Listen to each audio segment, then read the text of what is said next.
The string quartet played softly in the corner of the country club ballroom as 300 guests turned their attention to the head table.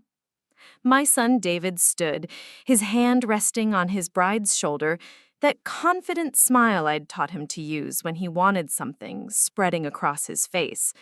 The same smile that had charmed teachers into better grades and convinced me to buy him his first car. Before we jump back in, tell us where you're tuning in from. And if this story touches you, make sure you're subscribed, because tomorrow I've saved something extra special for you. Thank you all for being here today, he began, his voice carrying across the room with practiced ease. Before Melissa and I cut the cake, there's something we need to address. His eyes found mine across the room, and something cold settled in my stomach. My mother, Eleanor Walsh, has been struggling lately. The doctors say it's normal for someone her age, but the confusion, the memory lapses. He paused, letting the words sink in. We've made the difficult decision to move her into assisted living next month, for her own safety, of course. The room fell silent, except for the soft clink of champagne glasses and the rustle of silk. I sat perfectly still in my chair at table 12, not the head table where the mother of the groom traditionally sat, but relegated to the back with distant cousins and family friends. My hands remained folded in my lap, my expression serene, as if I hadn't just heard my own son announce my incompetence to everyone I'd ever known. But to understand why I was sitting there so calmly while my son destroyed my reputation, you'd need to know what happened 6 weeks before this moment. You'd need to know about the papers I'd found hidden in David's desk, the phone calls I'd overheard, and the plan that had been taking shape right under my nose.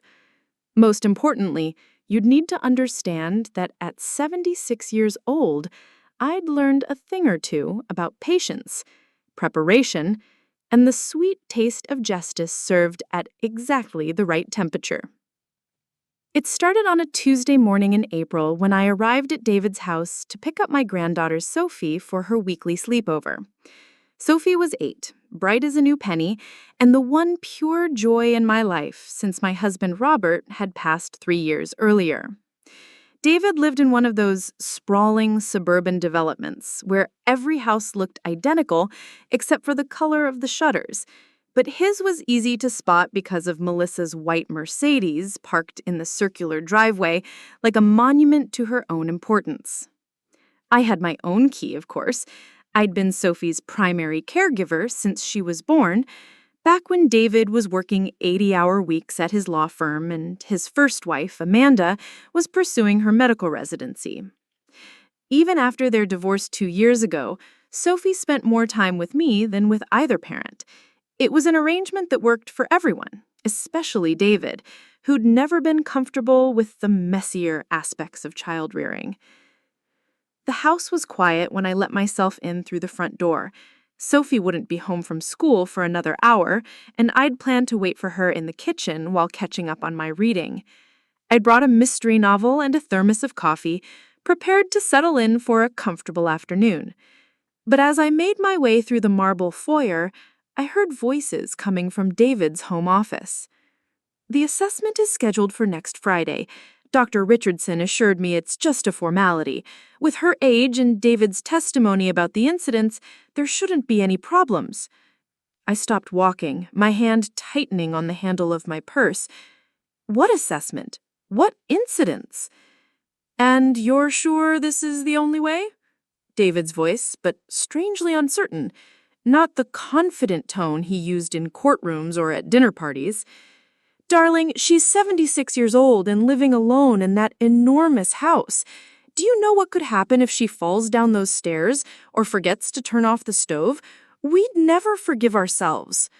Melissa's voice dripped with false concern, the same tone she used when explaining to Sophie why she couldn't have ice cream before dinner. I know, but she seems fine most of the time, sharp even.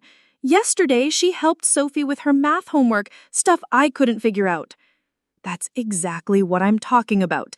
The good days make the bad days more dangerous.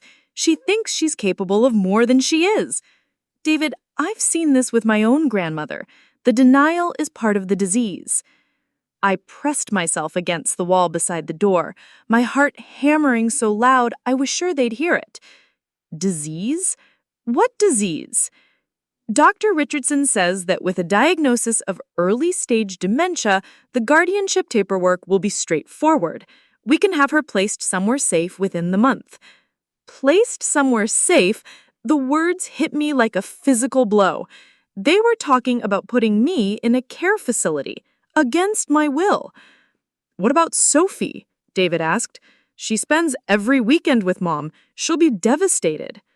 Sophie will adjust. Children are resilient. And honestly, David, do you really want her around someone whose mental state is declining? What if your mother forgets to watch her properly? What if she wanders off with Sophie in tow? There was a long pause, and when David spoke again, his voice had changed, hardened. I recognized that tone. It was the same one he'd used when he'd decided to divorce Amanda, when he'd switched law firms, when he'd made any major decision that required him to justify hurting people he was supposed to love. You're right. It's for the best. For everyone. I backed away from the door on trembling legs, my mind reeling. Guardianship paperwork? Early-stage dementia? A diagnosis I'd never received from any doctor I'd ever seen? Dr. Richardson wasn't even my physician. Dr. Martinez had been my doctor for 15 years, and at my last checkup 3 months ago, she'd pronounced me in excellent health for my age. I made it to the kitchen and sank into one of Melissa's pristine white chairs, my hands shaking as I tried to process what I'd just heard. They were planning to have me declared mentally incompetent. They were planning to take control of my life, my house, my relationship with Sophie. And they were going to do it by lying to a doctor I'd never met about symptoms I didn't have. The front door opened and Sophie's voice rang through the house like a bell. "Grandma Ellie!" Preparing and narrating this story took us a lot of time. So if you are enjoying it, subscribe to our channel. It means a lot to us. Now, back to the story. Are you here? I stood quickly, smoothing my skirt and forcing a smile. In the kitchen, sweetheart. Sophie bounded in, her backpack sliding off one shoulder, her dark hair escaping from the ponytail Melissa had put it in that morning. She looked exactly like David had at that age, all energy and curiosity and absolute trust in the adults around her. Can we make cookies today? The chocolate chip ones with the sea salt on top? Of course we can.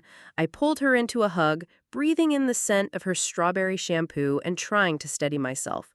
Go get your overnight bag. We'll stop at the grocery store on the way to my house. As Sophie ran upstairs, I heard Melissa's heels clicking across the marble floor. She appeared in the kitchen doorway, perfectly put together as always in her designer workout clothes and full makeup. Even at 2 in the afternoon, she looked like she was ready for a photo shoot. "Eleanor, I didn't hear you come in." "Just got here. Sophie and I are heading out to do some shopping." Melissa's smile was bright and empty. "Actually, I was hoping to talk to you about something. David and I have been discussing Sophie's schedule, and we think it might be time to scale back her overnight visits. She's getting older, more involved in activities with friends her own age." My hands clenched at my sides. "Sophie loves our weekends together. She's never complained about missing activities." "Of course she hasn't. She adores you. But we have to think about what's best for her development. Too much time with elderly relatives can sometimes limit a child's social growth."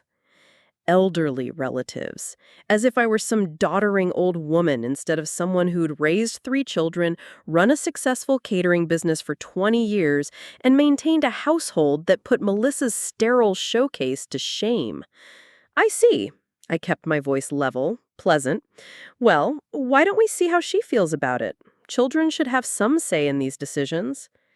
Something flickered behind Melissa's eyes. Annoyance, maybe, or calculation. "Of course, we'll discuss it as a family." Sophie clattered back down the stairs, her overnight bag bouncing against her hip. "Ready, Grandma?" I took her hand and headed for the door, feeling Melissa's gaze following us. At the threshold, I turned back. "Oh, Melissa, I forgot to mention, I have an appointment with Dr. Martinez tomorrow, just my regular checkup. She always asks about family, how everyone's doing. I'll be sure to tell her how well you're all taking care of me." The smile froze on Melissa's face. "That's wonderful. Give her my best." In the car, Sophie chattered about her day at school, blissfully unaware of the storm brewing around her. I listened and made appropriate responses, but my mind was racing. I had maybe a week before this Dr. Richardson appointment that would supposedly confirm my mental decline. A week to figure out how to protect myself, my home, and my relationship with Sophie. That evening, after Sophie had gone to bed in the guest room she'd claimed as her own, I sat at my kitchen table with a cup of tea and tried to think clearly. The house around me was quiet, except for the familiar sounds of settling wood and the hum of the refrigerator. This house where Robert and I had raised David and his two sisters, where we'd celebrated holidays and birthdays, where I'd planned to live out my remaining years in peace. I'd bought this house 45 years ago when David was Sophie's age. Robert had just gotten promoted to senior engineer, and we'd been giddy with the possibility of owning something real, something permanent. The house was old even then, built in the 1920s with real hardwood floors and crown molding and windows that let in light like benedictions. We'd put new plumbing and electrical, updated the kitchen twice, added the sunroom where I now kept my plants and did my morning yoga. Every room held memories. David's height marks penciled on the doorframe of the pantry, the small burn on the living room mantel where his sister Jennifer had left a candle burning too long during her rebellious teenage years, the garden where Robert had taught all three children to grow tomatoes, and where Sophie now planted marigolds every spring.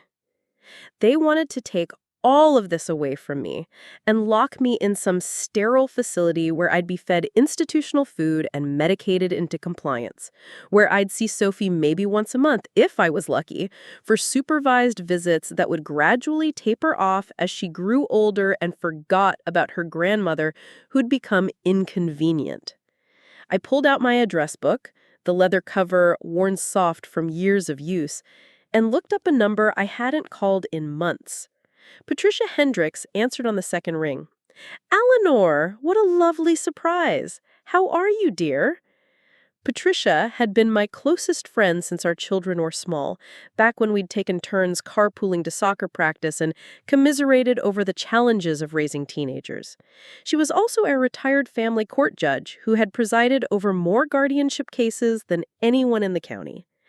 "Eleanor, what a lovely surprise. How are you, dear?" "I'm well, Patricia, but I need some legal advice and I need it to be confidential." There was a pause. "Of course. What's going on?" I told her everything. The overheard conversation, the mysterious Dr. Richardson, the plan to have me declared incompetent. Patricia listened without interrupting, and I could hear her taking notes.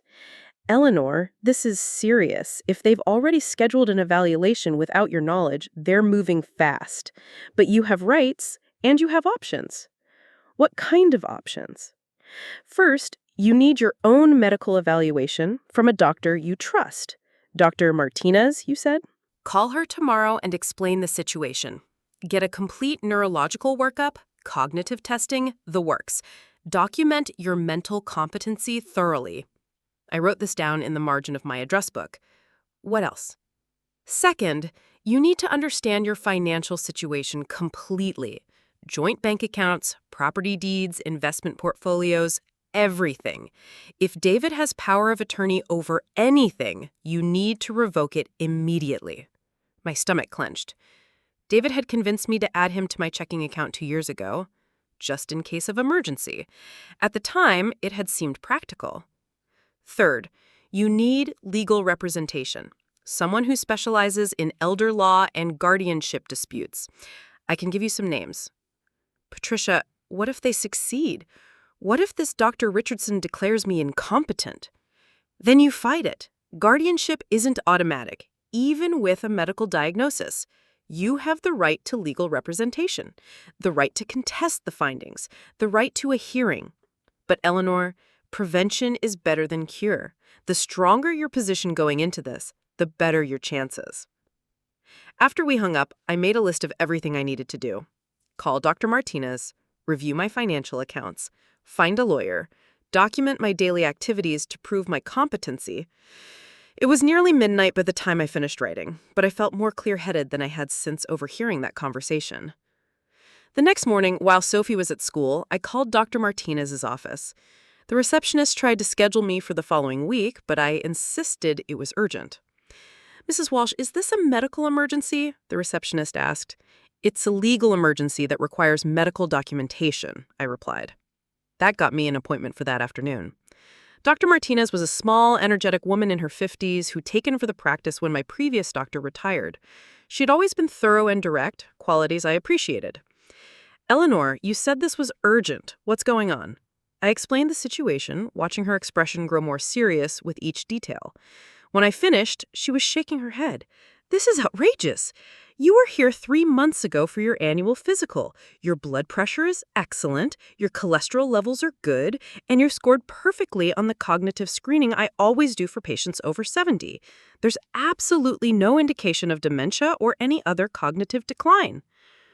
But what if this Dr. Richardson claims otherwise? Then Dr. Richardson is either incompetent or lying. "Eleanor, I want to do a comprehensive evaluation today. Blood work, cognitive testing, the full neurological battery. We'll document everything so thoroughly that no competent physician could dispute your mental capacity." The testing took 3 hours. Memory tests, problem-solving exercises, coordination assessments, blood work to rule out any underlying conditions that could affect cognitive function. Dr. Martinez was meticulous, explaining each test and what it measured. "Eleanor, your results are remarkable for someone your age. Your memory is sharp, your reasoning skills are excellent, and your physical health is outstanding. I'm going to document all of this and provide you with copies of everything." That evening, I sat Sophie down in the sunroom while she worked on her homework. The late afternoon light filtered through the windows, casting everything in a golden glow that made the room feel like a sanctuary. "Sweetheart, I need to ask you something, and I want you to be completely honest with me." Sophie looked up from her math worksheet, her pencil poised in the air. "Okay. Have you noticed me acting strange lately? Forgetting things, getting confused, anything like that?" She considered this seriously, the way she approached all questions. "No, Grandma. You remember everything. You even remember which kids in my class have allergies when you pack my lunch for field trips. What about when we're cooking or doing activities? Do I ever seem confused or unsafe?" "Grandma, you're the one who teaches me how to be safe. You always make me wash my hands and check that the stove is off twice." She tilted her head, studying my face. "Why are you asking?" I smoothed her hair back from her face. "Just making sure I'm taking good care of you. You tell me if you are worried about anything, right?" "Of course. But Grandma, you don't need to worry. You're the smartest person I know. Even smarter than Dad, and he's a lawyer." That night, after Sophie was asleep, I called the first lawyer on Patricia's list. James Morrison specialized in elder law and had a reputation for being both brilliant and tenacious. His assistant scheduled me for an appointment the following morning. Morrison's office was in one of the old downtown buildings, the kind with high ceilings and solid wood furnishings that suggested permanence and reliability. Morrison himself was younger than I had expected, maybe 45, with silver threading through his dark hair and kind eyes behind wire-rimmed glasses.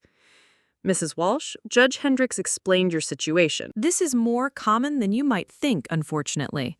Adult children who see aging parents as obstacles to inheritance rather than people deserving of respect and autonomy. He reviewed the medical documentation Dr. Martinez had provided, nodding approvingly. "This is excellent, comprehensive, recent, and from your long-term physician. It would be very difficult for another doctor to contradict these findings without raising questions about their own competency." "What about the appointment with Dr. Richardson?" "You're under no legal obligation to keep that appointment. In fact, I'd advise against it. Any evaluation for guardianship proceedings should be conducted by a court-appointed neutral physician, not someone chosen by the petitioner. Morrison explained my rights in detail. If David and Melissa filed for guardianship, I would be notified and given the opportunity to contest it. I could present evidence of my competency, cross-examine their witnesses, and have legal representation throughout the process. But Mrs. Walsh, the best defense is a strong offense. We need to document not just your mental competency, but your active engagement with life, your relationship with your granddaughter, your management of household and financial affairs, your social connections. Paint a picture of someone who's not just competent, but thriving. Over the next week, I threw myself into documenting my life with the intensity I'd once brought to planning elaborate dinner parties.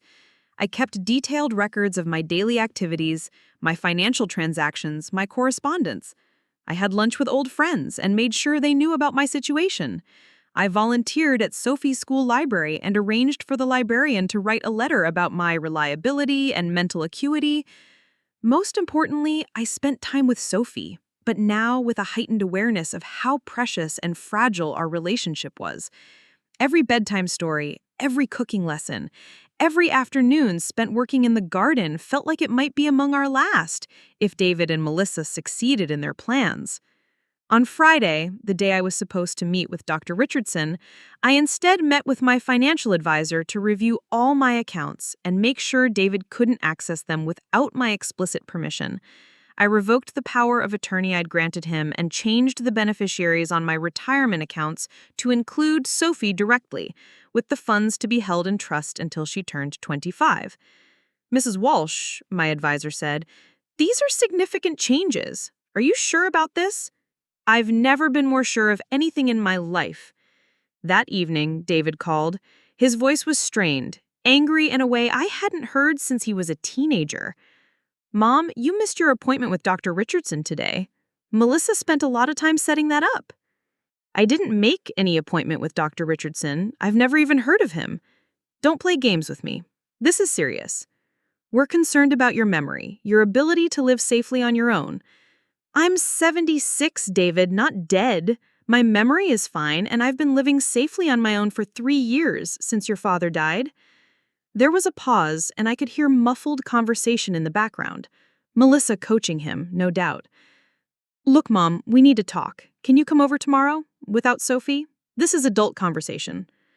"I'll be there at 2 o'clock.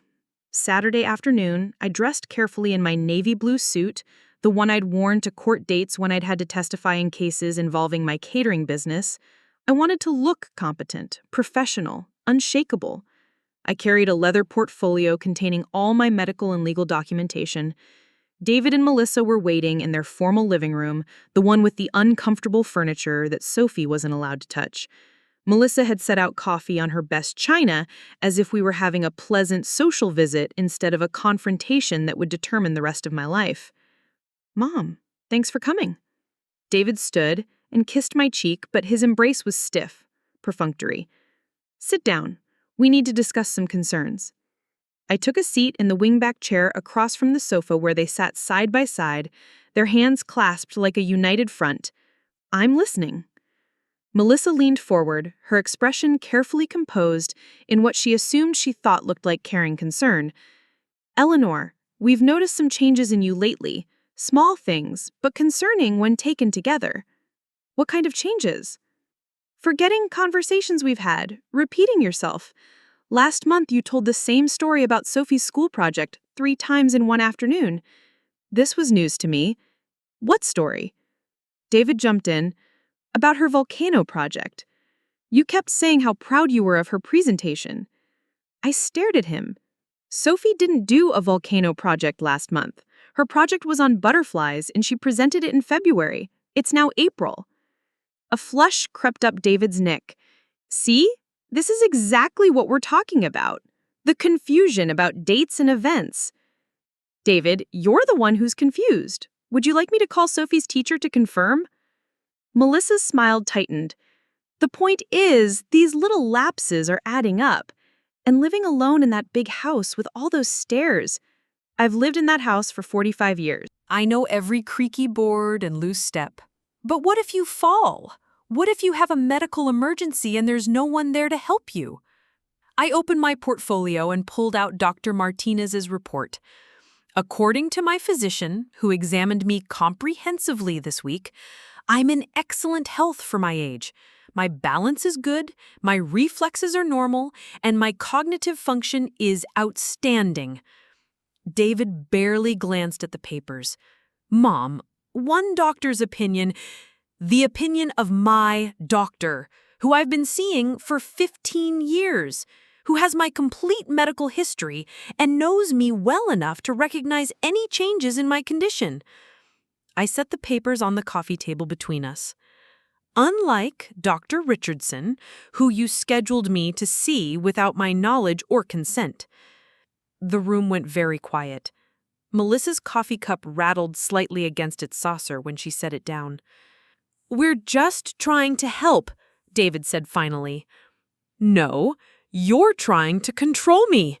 There's a difference." I pulled out more papers from my portfolio. "These are records of my daily activities for the past week.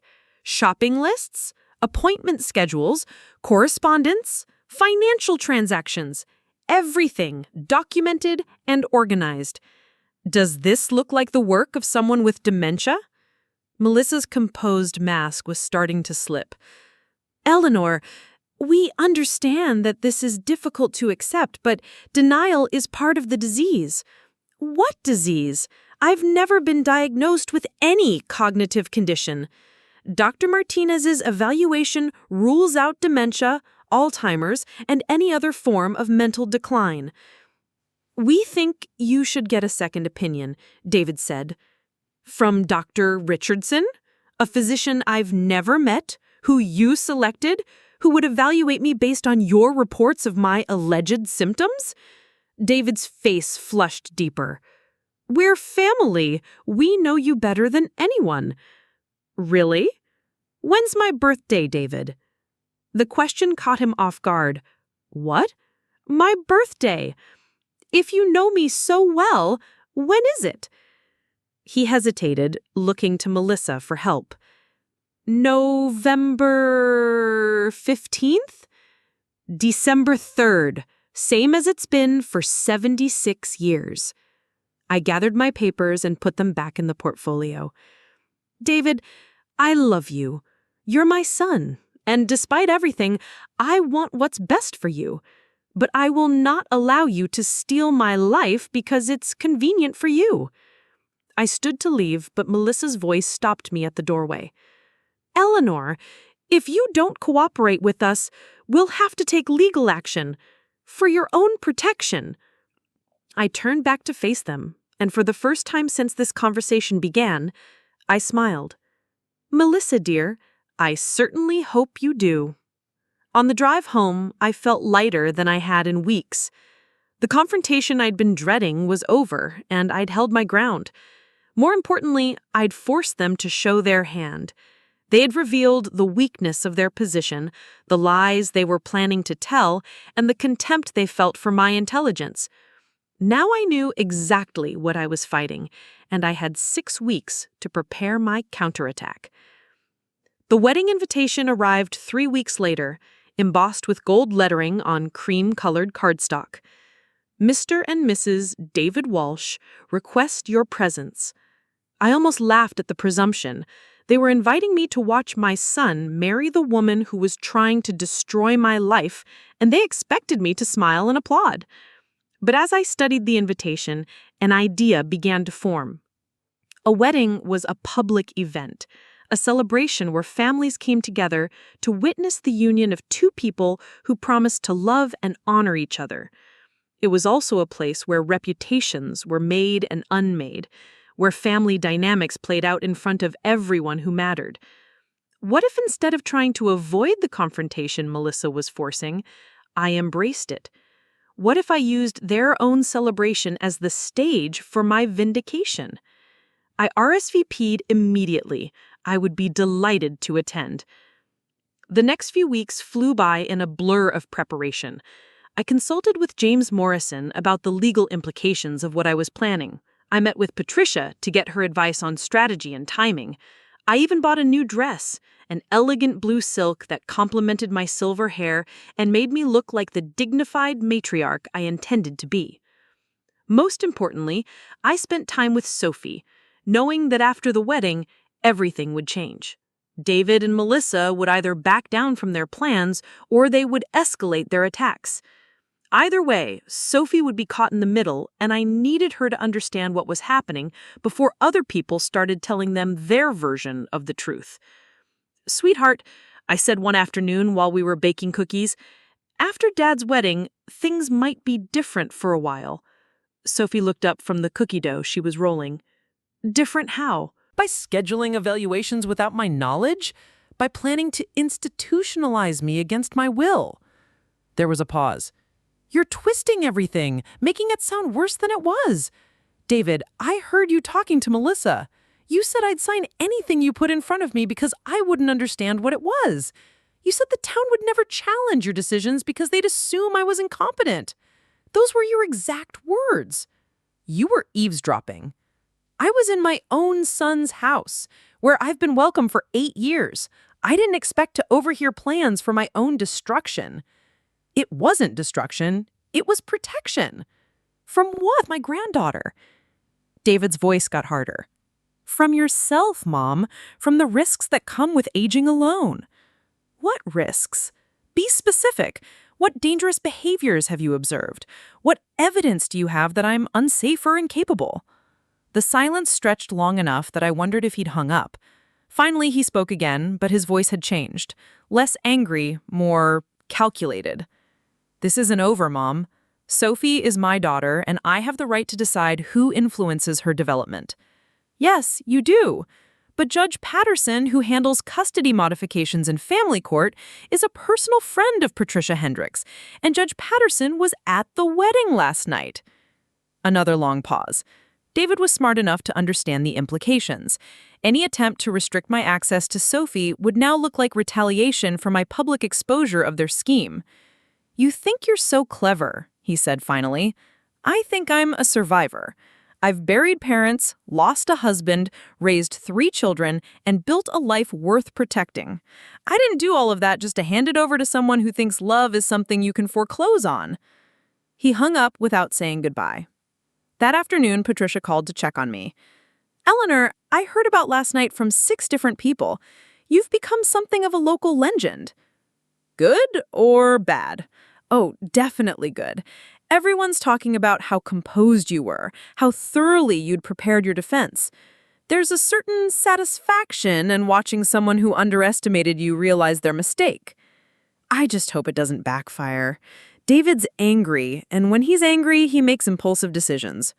What can he do? He can't pursue guardianship after that public demonstration of your competency. He'd be laughed out of court. He can limit my access to Sophie. That's the one thing he still controls." Patricia was quiet for a moment. "Eleanor, there are legal options if he tries to use Sophie as a weapon.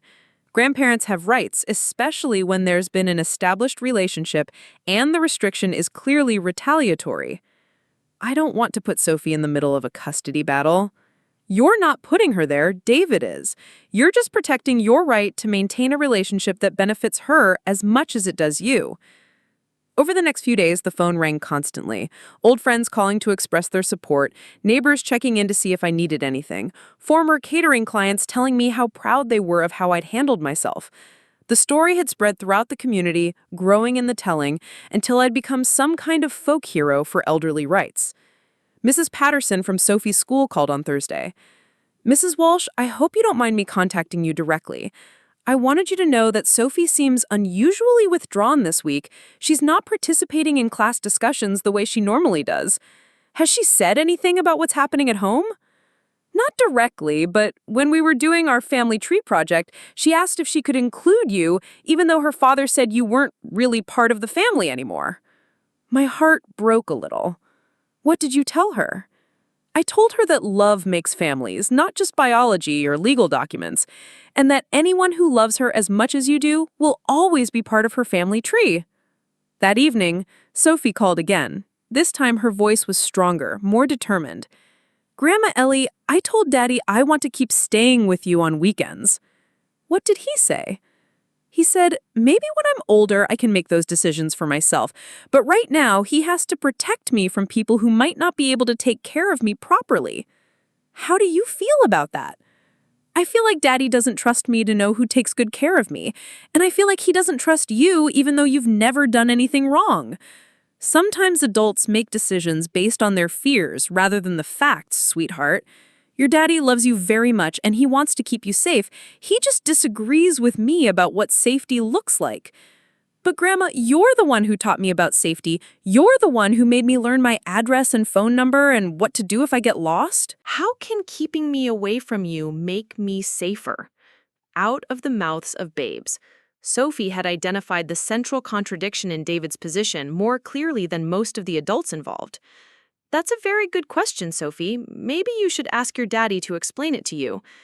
The following Monday, James Morrison called with news. Eleanor, David's attorney, contacted me. They want to arrange a meeting to discuss what they call a reasonable compromise. What kind of compromise? They didn't give specifics, but the fact that they're asking for a meeting suggests they understand their position is weak. They're looking for a face-saving way to back down. And if I refuse to meet? Then they'll probably escalate, which could mean more publicity, more legal costs, and more stress for everyone involved, especially Sophie. I thought about Sophie's withdrawn behavior at school, her questions about family trees and safety and trust. Whatever happened between David and me, she was the one who would pay the price for our conflict. Set up the meeting. The meeting was scheduled for Friday afternoon at James Morrison's office. I arrived early, wanting to be settled and composed when David and Melissa walked in. James had arranged for Patricia to be present as well, partly for moral support and partly because her judicial background would add weight to any agreements we reached. David looked like he hadn't slept well in days. His usual polished appearance was slightly rumpled, his tie not quite straight. Melissa seemed to be maintaining her composure better, but I could see tension in the way she held her shoulders. Their attorney was a sharp-dressed woman in her 40s who introduced herself as Sarah Chen. She spread several documents across the conference table and began with what I assumed was her opening position. My clients want to resolve this situation amicably, in the best interests of everyone involved, especially Sophie. James nodded politely. We're here to listen. Mr. and Mrs. Walsh acknowledged that the guardianship proceedings were premature. They're prepared to withdraw all petitions and agree not to pursue that avenue in the future without clear medical evidence of incapacity. That's a start, Patricia said dryly. Sarah continued.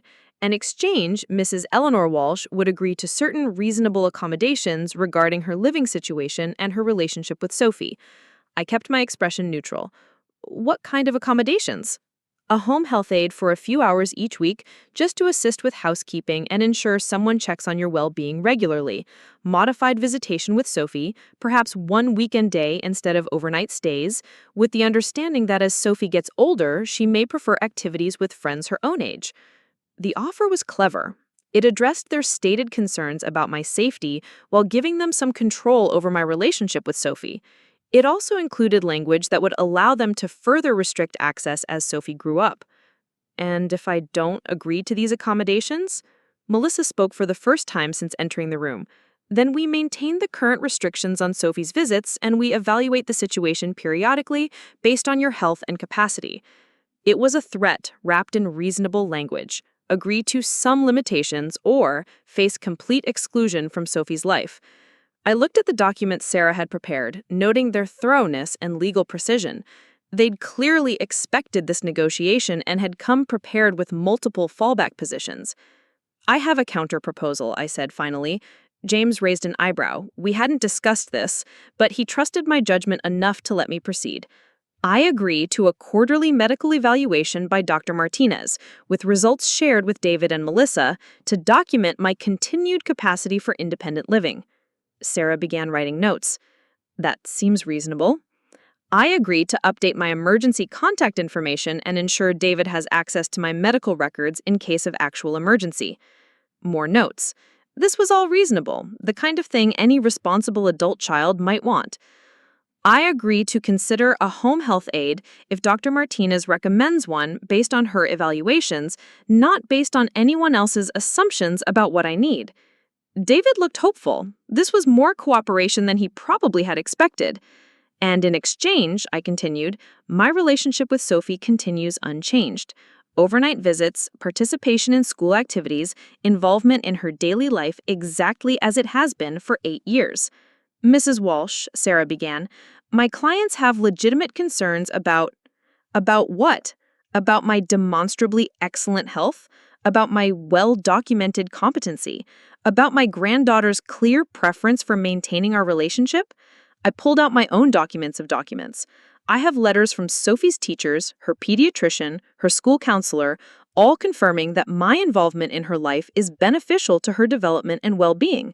I have documentation of every activity we have shared, every educational opportunity I have provided, every way I have contributed to her growth and happiness. I spread the letters across the table. I also have character references from 12 community members who interact with me regularly, all confirming my mental acuity and reliable judgment. I have financial records showing I manage my affairs competently, medical records showing I maintain my health responsibly, and legal documentation confirming my capacity to make sound decisions. Sarah was reading the letters, her expression growing more serious with each page. Patricia was watching David and Melissa, gauging their reactions to the strength of my position. Most importantly, I continued, I have something David and Melissa don't have. I have 8 years of documented, consistent, loving care for Sophie. I have her trust, her affection, and her explicit desire to maintain our relationship. I looked directly at David. What you have is a failed attempt to fabricate a crisis that doesn't exist based on symptoms I don't have, diagnosed by a doctor I've never met.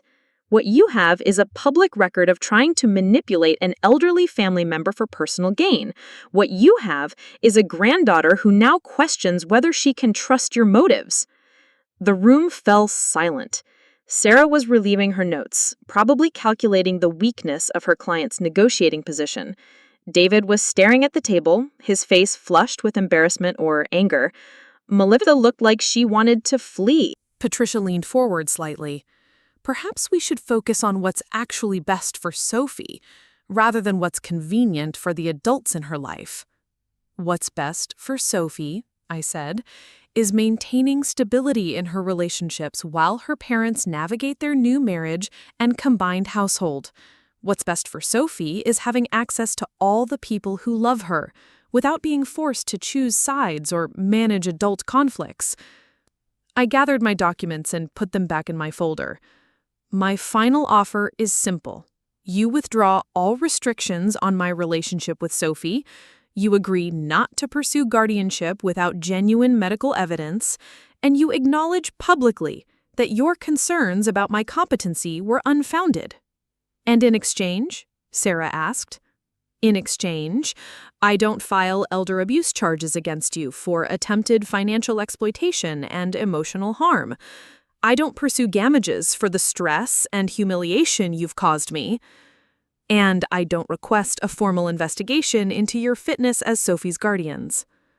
The threat was subtle but clear. I had grounds for legal action that could be far more damaging to their reputations and finances than anything they could do to me. David finally looked up from the table. Mom, this is getting out of hand. Can't we just go back to the way things were? No, David, we can't. Because the way things were included you plotting behind my back to destroy my life. The way things were included you lying to people about my mental health and planning to institutionalize me against my will. I stood up, preparing to leave. The way things were was based on your assumption that I was too weak or too stupid to defend myself. That assumption was wrong. So what happens now? Melissa asked, her voice small and strained. Now, you decide whether you want to be the people who tried to steal from an elderly family member, or whether you want to be the people who made a mistake and had the wisdom to correct it. I walked toward the door, then paused and looked back. I'll be at home this evening if Sophie wants to call, and I'll be expecting her for our usual weekend together, unless you want to explain to a family court judge why you're keeping a child away from a loving grandmother who poses no threat to her well-being. The drive home felt like emerging from a long tunnel into sunlight. I'd done everything I could to protect my independence and my relationship with Sophie. The rest was up to David and Melissa. That evening, Sophie called just as I was finishing dinner. Her voice bubbled with excitement in a way I hadn't heard since before the wedding. "Grandma Ellie, Daddy says I can come stay with you this weekend after all." "That's wonderful, sweetheart. What changed his mind?" "I think Melissa talked to him. She said sometimes grown-ups make mistakes when they're trying to protect people they love, and the important thing is being brave enough to fix the mistakes." I felt a flicker of surprise and, despite everything, gratitude toward Melissa. Whatever had happened in that meeting after I left, she'd found a way to frame the resolution that preserved everyone's dignity while giving Sophie what she needed to hear. "That sounds very wise," I said. "Can we make cookies this weekend? The chocolate chip ones with sea salt?" "Of course we can. We can make whatever you want." After we hung up, I sat in my living room surrounded by the familiar sounds and sights of home. The grandfather clock ticking in the hallway, the soft hum of the furnace, the late afternoon light filtering through windows I'd cleaned just that morning, my books on their shelves, my photographs on their tables, my memories embedded in every corner of every room. I thought about Robert, who would have been both proud and amused by the whole situation. He'd always said I was tougher than I looked, that anyone who underestimated me did so at their own peril. He would have loved hearing about David's face when I took control of that microphone at the wedding reception. The phone rang again. David's voice was subdued, formal, but not hostile.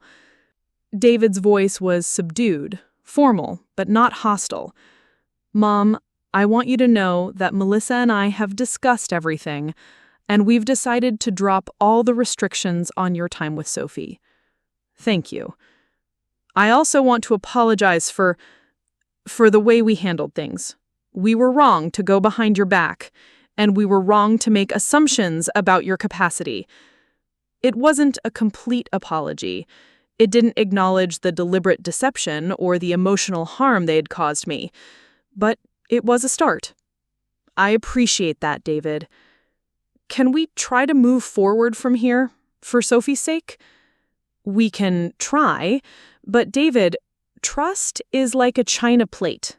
Once it's broken, it's never quite the same, even after you glue it back together." "I understand." After we hung up, I made myself a cup of tea and sat down to write in the journal I'd been keeping throughout this ordeal. Future historians of the Walsh family would need to understand what had happened, why it had happened, and how it had been resolved. But as I wrote, I realized this wasn't just a story about one family's conflict. It was a story about dignity, about the right to determine your own fate, about the courage to fight back when people tried to diminish you. 6 months later, I was frosting Sophie's 9th birthday cake in my own kitchen when the doorbell rang. Through the window, I saw David standing on my porch holding a small wrapped gift. "Mom," he said when I opened the door, "I know Sophie's party isn't until tomorrow, but I wanted to give you this first." Inside the box was a silver picture frame containing a photo from Sophie's school play the month before. She was dressed as a tree, beaming with pride, and I was sitting in the front row applauding. Someone had captured the moment perfectly. "I wanted you to know that I understand now what I almost threw away. Sophie talks about you constantly. Her teacher says you're her biggest inspiration for wanting to learn new things." We stood there for a moment, not quite reconciled, but no longer enemies. Some bridges take time to rebuild, but the foundation was still there. Up next, you've got 2 more standout stories right on your screen. If this one hit the mark, you won't want to pass these up. Just click and check them out.